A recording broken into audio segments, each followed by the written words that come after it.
Lesson 16. Economic Institution. Introduction. Auburn and Nimcoff define the economic institution as the activities of man in relation to food and property. Economic institutions and associations are shaped by the economic structure prevalent in the country. The economic system may be capitalistic, socialistic, or communalistic. We shall describe the economic system as that complex of interrelated institutions through which the economic activity of man is expressed. The economic activity of man can be explained as man's efforts to satisfy his basic needs as well as his desires for comforts and luxuries. Food, shelter, and clothing are the basic needs of human beings. This kind of activity means that the objects to be acquired are useful and scarce. They can be secured by adjusting means to ends. The objects thus obtained are called economic goods. Example: money. Economic activities. Economic needs and activities are fundamental in society. Modern men spend their hours mostly in making a living. The kind of our daily work has much to do with our happiness and welfare. The nature of our working life is determined by our economic institutions. Sociology studies the economic institutions as a part of society. Economic institutions are closely interwoven with the other institutions of people. For example, among the Hopi Indians, planting corn is followed by religious and recreational ritual. The basic needs of human beings are satisfied only in the family. It was once the main economic institution until the development of trade and manufacture. They created factories and transformed many villages into cities. The changes in the various social institutions can be properly understood only if we take stock of the economic institution. Nowadays, economic activities are so numerous and extensive that they cannot be controlled or helped by the family. It has been replaced as an economic institution by different kinds of organizations such as corporation-owned plants. The main problem of our daily work has much to do with our happiness and welfare. The nature of our working life is determined by our economic institutions. Sociology studies the economic institutions as parts of society. We are interested in how economic institutions can be controlled when they use power. We are also interested in how they may be made to achieve greater production and how they may be helped in time of disturbance. Preliminary concepts. Utility. It is the capacity that goods or services possess to satisfy human needs. Wealth. The amount of economic goods or services which one has at his disposal is called wealth. The goods are above described are generally called economic goods in opposition to free goods such as air and sunlight. Capital goods. Economic goods may be divided into capital or producers' goods and consumers' goods. The former are those used to further production, as for instance, machinery, raw materials, etc. The latter are those goods which are immediately applied to consumption as bread and clothes. Price. The price of a thing is the amount of money obtained in exchange for it. Costs. Costs are the expenses of production. Example: raw materials, wage, interest. Profit. What remains of the price of a thing, once we have deducted its cost, is called profit. The way in which man makes use of his environment in order to satisfy his needs gives rise to a great variety of economic systems. The following are some of the economic systems: the collecting economy, the simple transformative economy, and a complex transformation economy on industrialism. The development of economic institutions. Economic life and material culture. Economic life is not only related to community standards, it is also function of tools and inventions. Two great discoveries, that is, the domestication of animals and agriculture, gradually replaced the hunting life with new economic forms. Hunting people had already domesticated the dog, which helped in the hunt and transportation. With planting and domestication came other discoveries and mechanical inventions. The course of economic organization is closely dependent upon the new inventions in material culture. Early agriculture. Agriculture tended to emphasize the private ownership of land. The crops are the property of the individuals working there. In some cases, planting or harvesting may be done cooperatively, so that the food belongs to a number of families collectively. Family with a digging stick is called hoe culture. Family with a digging stick is called hoe culture. It is not a profitable one. Sometimes crops are lost due to the wild animals or storm, etc. With the stable life of agriculture, there seem to have been associated other inventions. Pottery making is partially related to agriculture and seldom found among hunters. The weaving of hair or cotton or wool is often found among agricultural groups. With agriculture, housing is more highly developed, since habitation is more settled and invention has made some progress. With cloth, pottery, baskets and crops, property begins to accumulate and to become of considerable significance. The cottage industry, such as pottery and baskets, leads to specialization.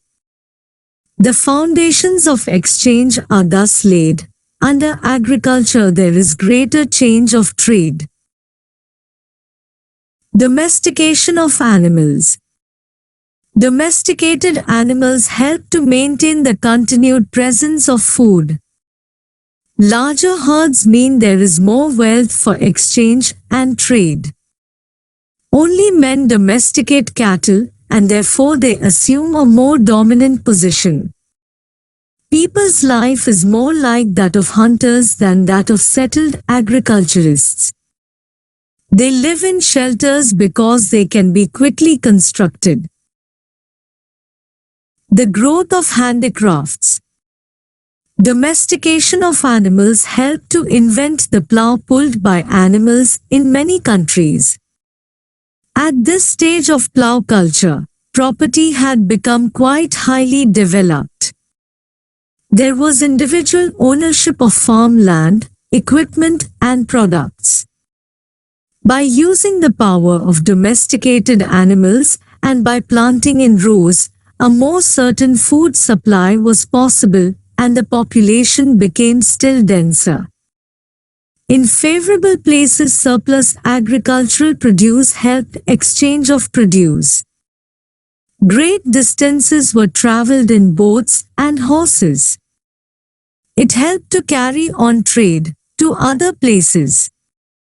During this time, great progress was made in many of the arts such as pottery and spinning wheel.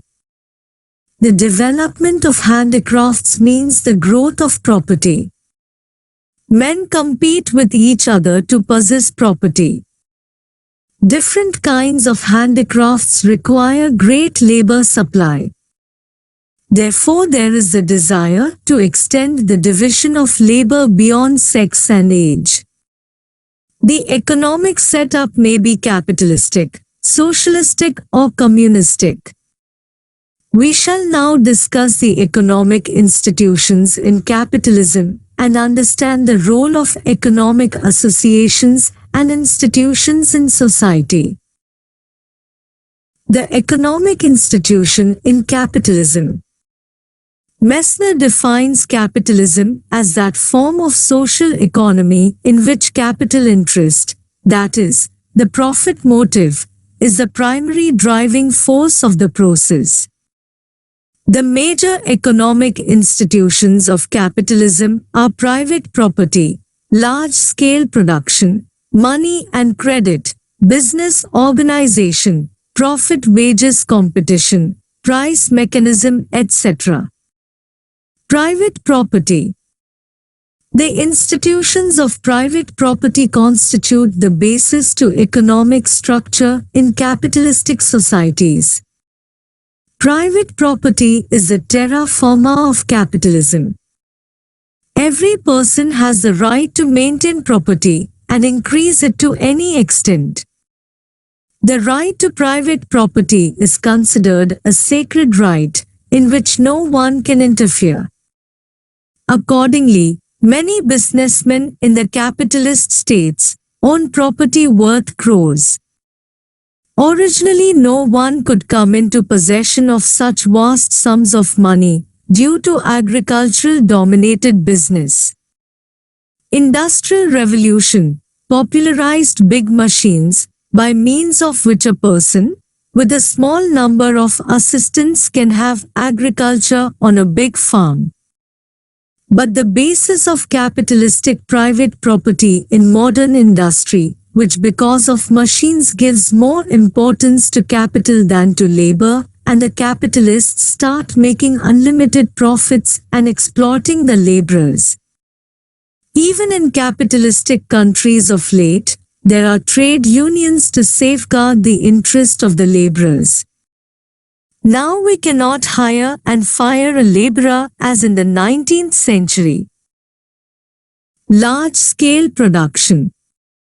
In this way, it is large-scale production which helped the recent development in the institution of private property. Factories where thousands of laborers work are a result of the use of big machines and use of electric or steam power. Improved means of transport and communication encouraged international trade. This again made it possible to send goods to any part of the world. Countries come closer to each other and fulfill the needs of each other.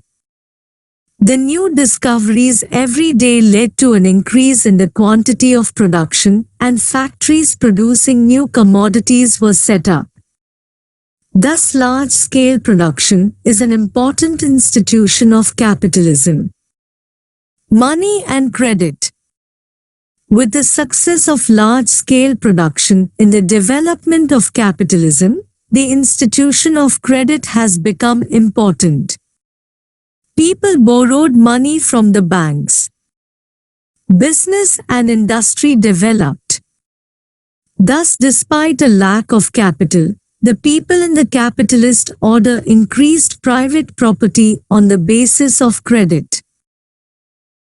Business organization. Another important feature of capitalism is big business organizations and corporation.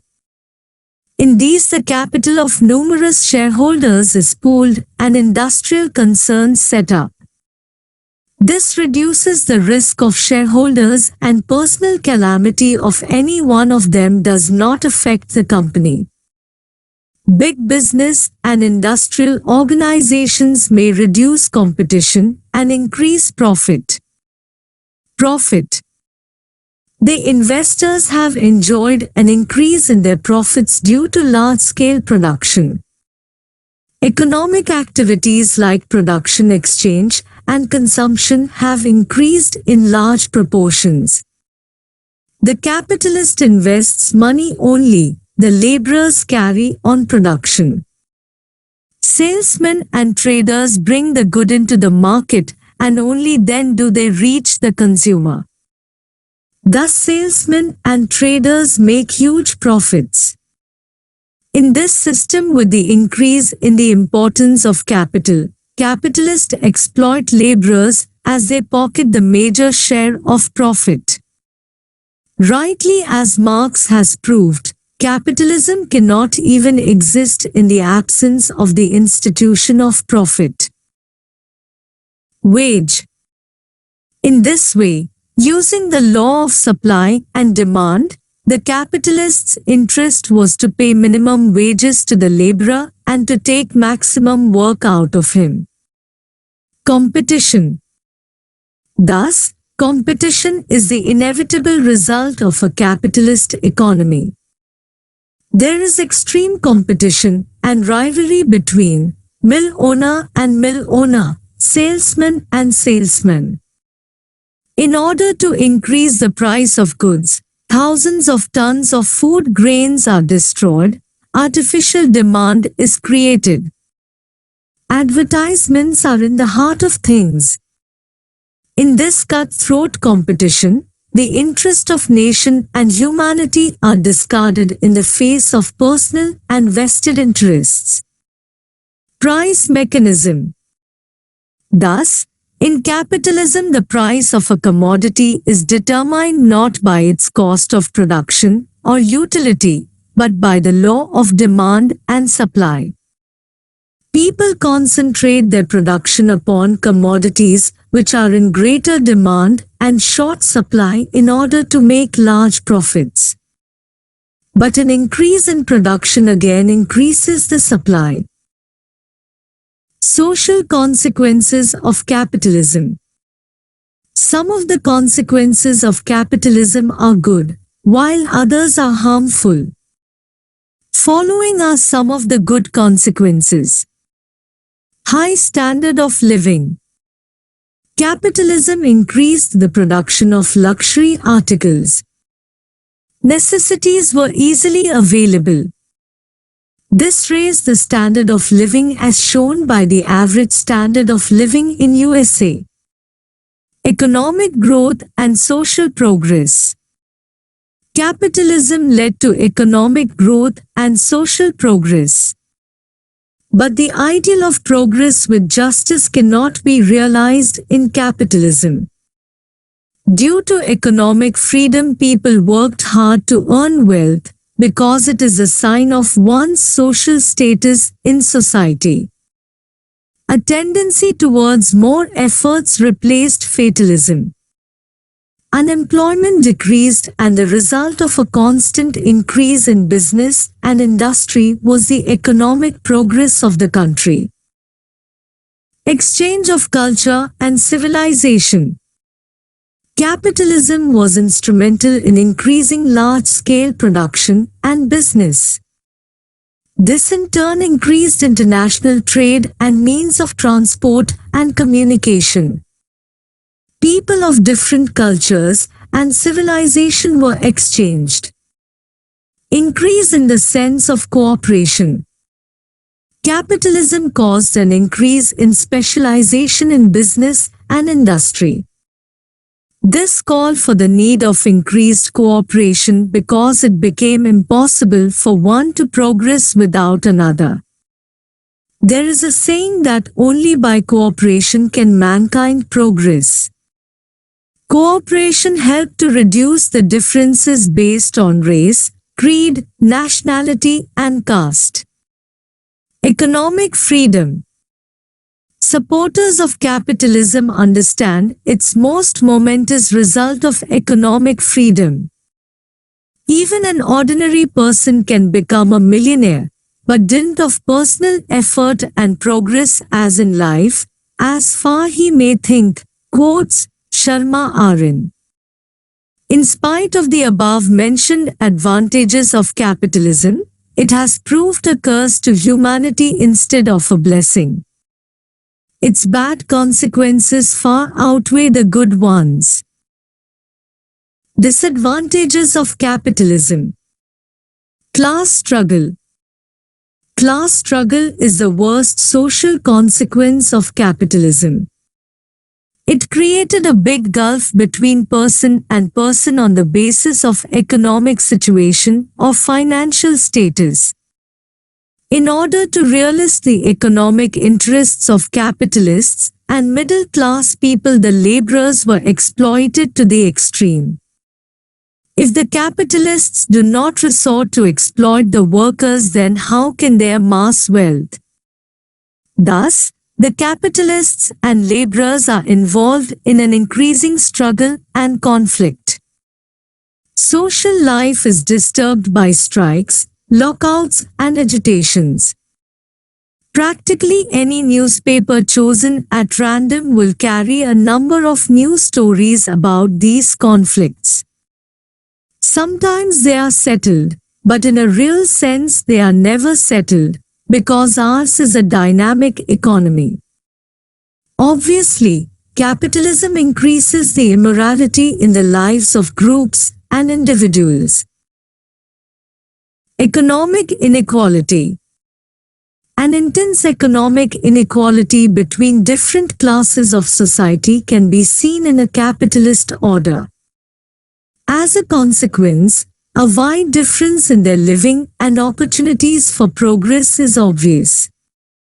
In capitalism, the rich became richer and the poor poorer. In this way, the gulf of economic inequality is widening. Inequality in society is a great obstacle to the moral development of the individual. Unemployment. A capitalist tries to make the maximum use of mechanical appliances in the industry, thus reducing the demand of labor. The introduction of a new machine sometimes spells the unemployment of 50 to 100 people. An unemployed person cannot realize his own development, nor can he pursue his moral ideals. Social disorganization. The capitalist order established big factories in which many laborers work at minimum wages. These people live in dirty slums. They are not provided houses by the capitalist. But medical facilities are available to the workers because of the capitalists' fear that the workers' disease may affect them. Poverty induces crime and prostitution. An increase in poverty helps to make the life of people degenerate. Social life cannot remain organized in the face of poverty, extreme class differences, unemployment, and extreme economic inequality. Its structure may seem imposing, glorious from outside, but its foundations are continually being weakened. Freedom in capitalism gives rise to exploitation. Proper order and synthesis are mere fancies in the absence of economic equality. Actually, capitalism is bad both for the exploited as well as the exploits. It brings the moral degeneration of both, says Sharma Arin. Impact of capitalism on modern culture. The capitalist system had its greatest impact on modern culture in the following. Spread of education. Due to capitalism, books, radio and other media of education have spread on wide scale, and the spread of education among the common people has become considerably easier. With the rapid development in transport and communications, people come to know the views of foreign countries. Thus, education has become a possibility for the most secluded spots. Increase in scientific research. Capitalism's greatly assisted scientific research. In capitalistic countries, national institutes of all types of scientific research have been established and encouraged. The big industries have their own laboratories. Capitalists have invariably been a source of encouragement to research in business and industry. This has enriched the culture of society. Advantages of industrialism. Actually, the advantages of industrialism are more or less the advantages of capitalism because the capitalists have concentrated their attention on big machines and large-scale production. In other words, their main aims are new big machines and large-scale production of commodities. Architecture has come in for some surprising developments. The techniques of constructing buildings, canals, factories, bridges, dams, etc. have progressed very rapidly. Capitalism has had a big hand in the development of modern civilization. Progress in literature, music and art. Literature, music and art progress only when the country is rich. They flourish merely on the patronage of capitalists. The progress of science and large-scale production of radio, television and newspaper, magazines and books have put the enjoyment of literature, music and art within easy reach of millions.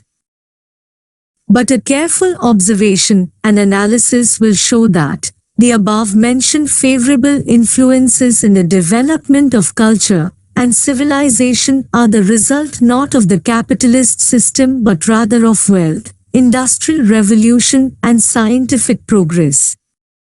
If these things are available, all these results may be seen even in every communist nation. Communist countries do not lag behind capitalistic countries in scientific research, spread of education, and advantages of industrialism. Freedom in literature, music and art is not given in communist countries. On the other hand, capitalism has had some undesirable influence upon modern culture. Says Sharma R.N. Greed for wealth. People are mad after wealth in capitalism. They become greedy. It has elevated wealth to the pedestal of a deity. Wealth is its god, its ideal and its sovereign. Wealth has become the object of human life. This greed for wealth has become a universal tendency, and it has been increasing.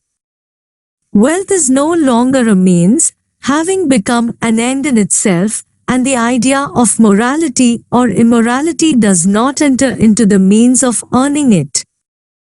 This greed for wealth is generating extreme moral degeneration. Wealth, the sole criterion. In a capitalistic system, everything has become to be measured by wealth. All values of human life such as art, literature, music, love, sympathy, benevolence, pity, affection, etc. are evaluated in terms of silver coins. Every person wants to get his maximum value. Materialism and atheism. Materialism refers to the movable and immovable goods possessed by individuals. Capitalism promotes only materialism. Many forget spirituality and their only concern is material possessions. When people starve due to famine, the millionaires do not hesitate to throw food grains into the sea in order to raise the price of food grains. This attachment to wealth makes the rich people to strangle humanity. Religion and spirituality have become things of the past. This worship of wealth is an indication of the moral degeneration of man. Artificiality. Capitalism has transformed modern culture into something extremely artificial.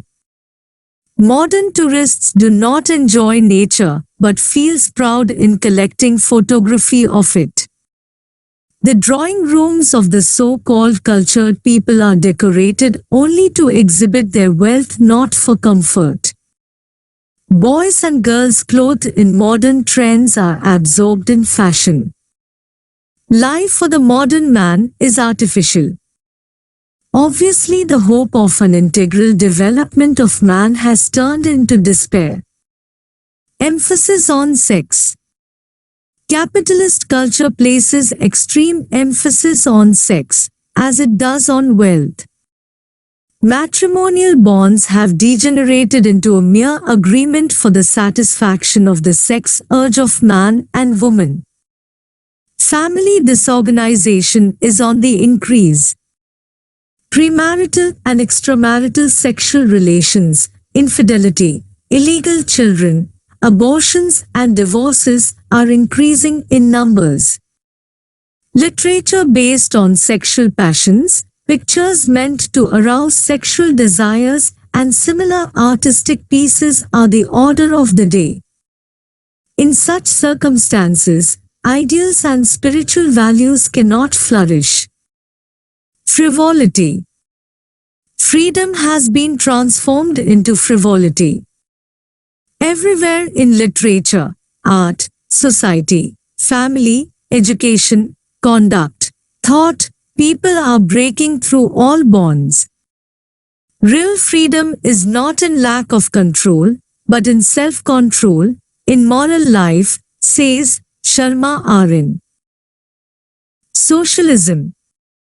Socialism is the economic organization in society in which the society has the right over all physical means which are controlled by representatives of society, who are responsible to society, and all the members of society have a right to obtain the profits of the result of such a production, conducted on a socialist basis. Encyclopedia Britannica defines socialism as that policy or theory which aims at securing by the action of the central democratic authority a better distribution and in due subordination thereto a better production of wealth than now prevails. The following are the main institutions of socialism. State ownership.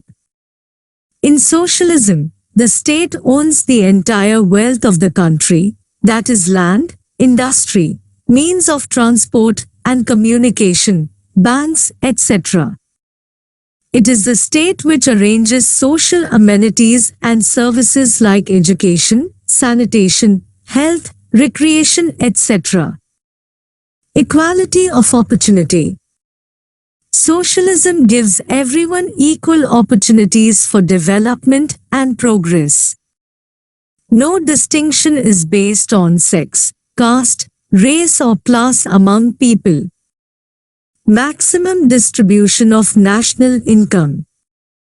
The national income is distributed among the maximum number in socialist countries. This does not permit extreme inequality in income of people. Communism. The major principles of communism are given here under. Economic interpretation of history. Communism is based on the economic interpretation of history. According to it, the society undergoes fundamental changes along with the transformation in the means of production and distribution. Class struggle. According to Karl Marx, the society has always been comprised of two classes: the exploiters and the exploited. There has always been conflict between the two classes. The objective of communism is to destroy the capitalist order of the bourgeois and to establish a communist state of the proletariat. Theory of surplus value. The difference between the cost of a commodity and its selling price is the surplus value. According to Marx, it is the laborer who has the right over surplus because it is his labor which is the cause of this increase. The capitalists generally appropriate this share belonging to the laborer. Thus their property is augmented by exploiting the laborer, and it is exploitation which communism wants to end. Dictatorship. Communism does not believe in democratic method. It wants to establish by revolution the dictatorship of the proletariat. Stateless society. Communism considers the state as a transient institution. Engels has written, in proportion as anarchy in social production vanishes, the political authority of the state also dies away. Inevitability of labor. In a communist order, every person must, of necessity, labor. From each according to his ability. To each according to his needs is the principle. We shall see the distinctions between socialism and communism. Distinctions between socialism and communism. 1. In socialism, equal ownership of people over the means of production and distribution. In communism, equal consumption of all objects besides equal ownership. 2. Socialism has no opposition to private income and private property. Communism has opposition to private income and private property. 3. In socialism, rewards of labor according to the needs of the individuals. In communism, reward according to utility of labor and effort. 4. Socialism has slow evolutionary change in society. Communism has the establishment of dictatorship of the proletariat by revolution and force.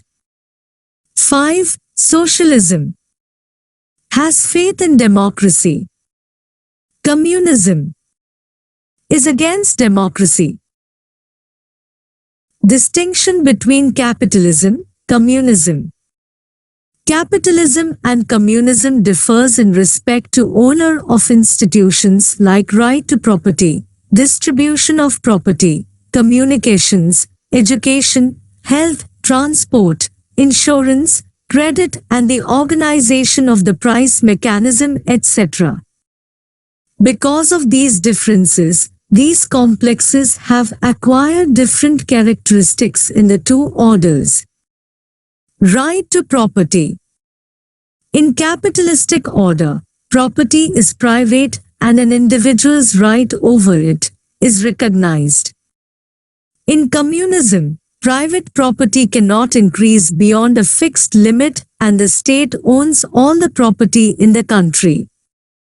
State controls are merely productive objects and agencies of productions, but even the objects of consumption.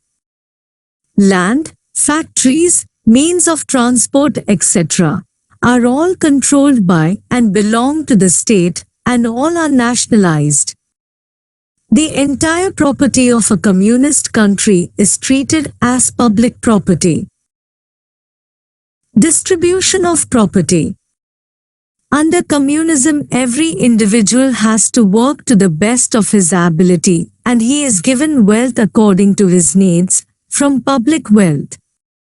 The system does not admit of the exploitation of the workers. He is paid wages according to his labor and needs.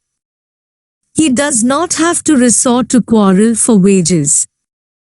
In communism, public property is equitably distributed and effort is directed to use it for national welfare. On the other hand, the distribution of property under capitalism is extremely inequitable. There certainly is a difference between the incomes of the people even in communist society, but not so wide as to make one a beggar and another millionaire, whereas in capitalism the difference between the income and financial status of individual and classes is extremely wide. There is no limit to which an individual can increase his private property. The state does not intervene in any way because the control of the government is in the hands of the rich or their representatives. In this way, while the individual has complete freedom of all kinds and opportunities to improve and prosper in this system, there is also at the same time grave exploitation of the poor helpless workers. The rich become richer and the poor poorer. The attention of the capitalist producer is directed towards his own personal interest and not towards the national interest, and for this he does not even hesitate injuring the interests of the nation. Social stratification. Due to this reason, the standards of living and the amenities of life which classes possess are of a widely differing nature in capitalism, and this tends to increase the class struggle and harm the interest of the nation. That is the great threat to national unity. In communism, the difference between the ruler and the ruled is no doubt perceptible, but not to the extent that there are economic classes of millionaires and beggars who sleep on the roads and slum dwellers. It is not a fact that a person has no economic freedom under communist system. In this system too, a person can increase his personal property to some extent, but they cannot exploit anybody. On the other hand, in capitalism there is no restriction on the means towards amassing wealth. Competition. In this way, the effort towards money making in the economic field, under the capitalist order, lead to cutthroat competition. Every person wants to earn the maximum sum of money. Business organizations are created to this end. In the communist system, along with business organization and monopoly, one is not confronted with unemployment, poverty and hunger. Every person must be employed and he must labor. Besides work, he gets wealth enough to meet his needs. In communism, there is competition in working, and the people who produce the most win recognition and awards from the state in competition. Insurance and credit. Insurance and credit institutions are controlled by individuals under capitalism whose objective is the personal benefit of the people who run these institutions. Communism also has these institutions, but the state has the authority over them and they aim at public benefit. The public gets the opportunity to make the maximum use of them. Control of price mechanism. In capitalism, the basis of price mechanism is the law of supply and demand. It is not controlled in any way, with the result that capitalists, by virtue of monopoly and business organizations, fix any price for commodities which suit them. In this way, the public in general is exploited while the wealthy keep on getting wealthier. The communist state controls the price and retains them within a certain limit. This tends to elevate the standard of living and eliminates any possibilities of exploitation.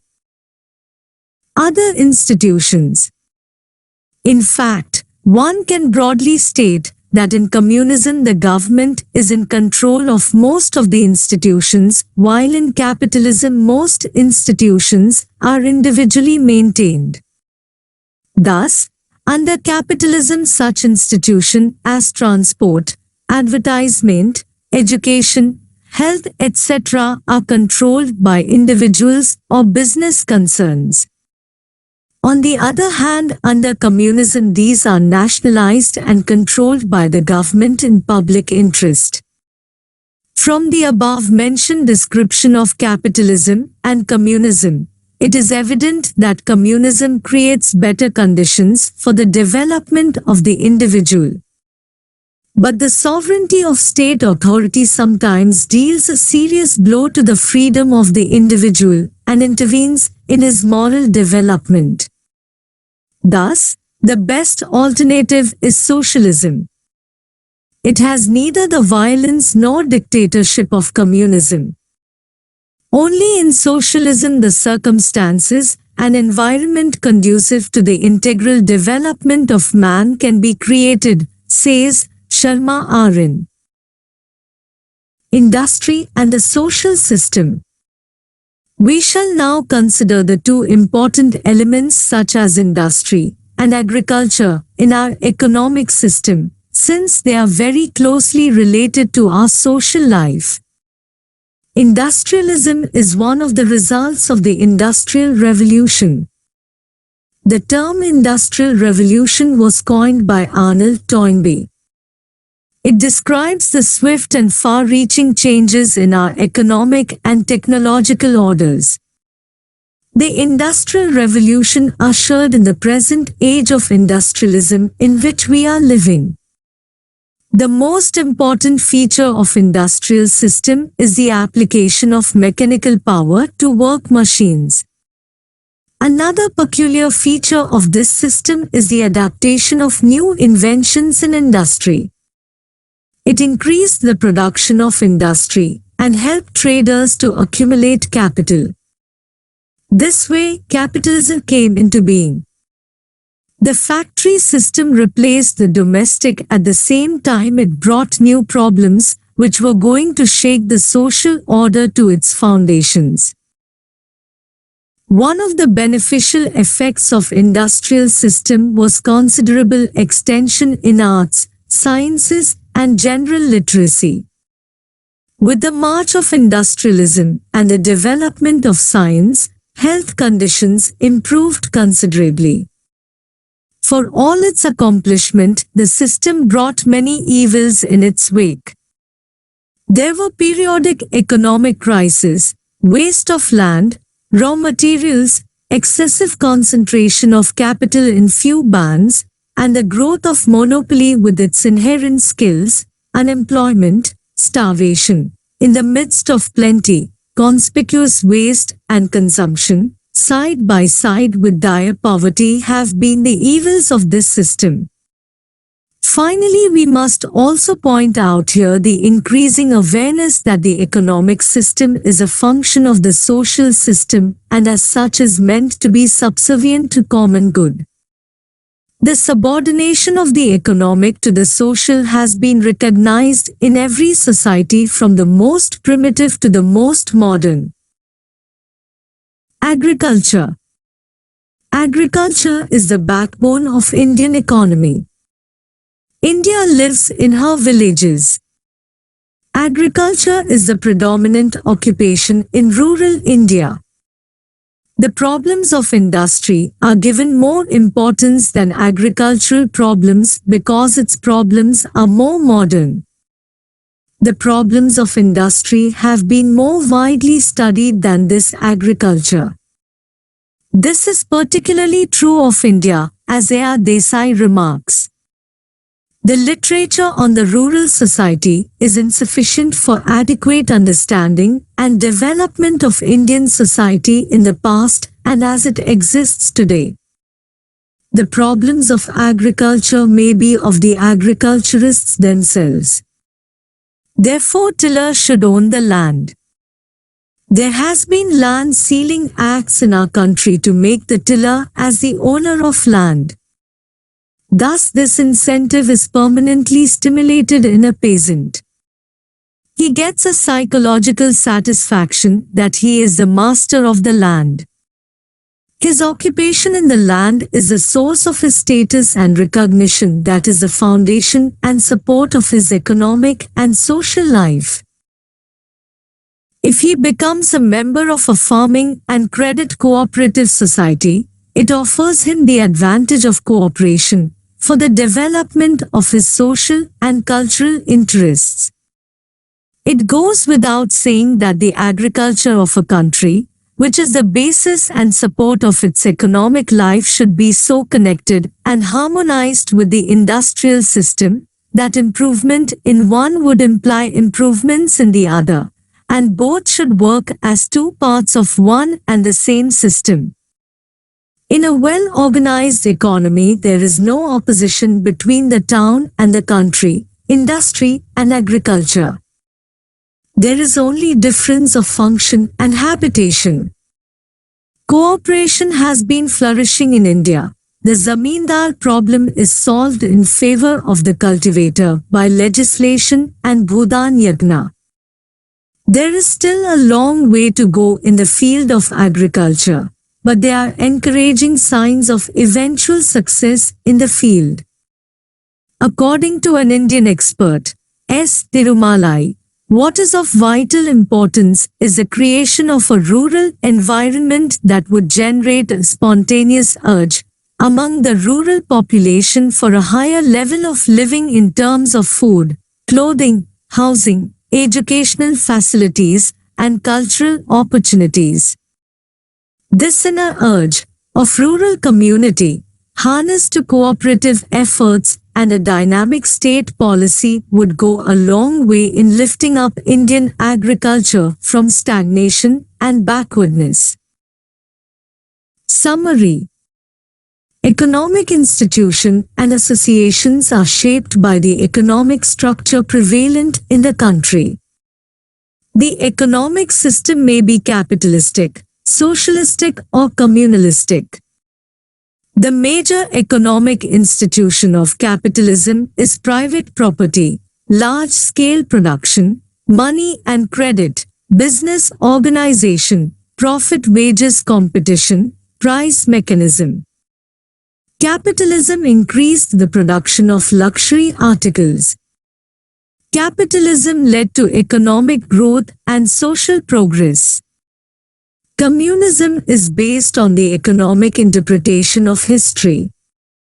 The society undergoes fundamental changes along with the transformation in the means of production and distribution. Thank you for watching. If you found this video helpful, please like, subscribe and share.